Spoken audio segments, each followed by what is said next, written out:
Number 1, the TCP/IP reference model is created by. TCP/IP संदर्भ मॉडल किसके द्वारा बनाया गया है? Answer ARPANET। Question number 2, live classes किस प्रकार का कम्युनिकेशन है? Answer synchronous. Question number 3, CAE की फुल फॉर्म क्या है? Answer computer aided engineering. Question number 4, which of the following are statutory bodies? कौन से सांविधिक निकाय हैं? Answer university grants commission, all India counselling for technical education. Question number 5, the Kigali agreement amended which protocol? Kigali समझौते में किस protocol में संशोधन किया गया? Answer Montreal protocol in the year 2016।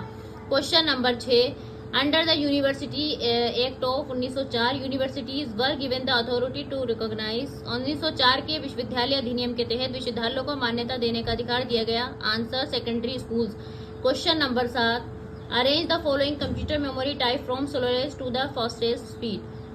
Computer memory प्रकारों को सबसे धीमे से सबसे तेज क्रम में लगाएं। आंसर नंबर 1 CD रोम, फिर हार्ड डिस्क, फिर मैन मेमोरी, फिर उसके बाद में L2 कैचे, फिर L1 कैचे।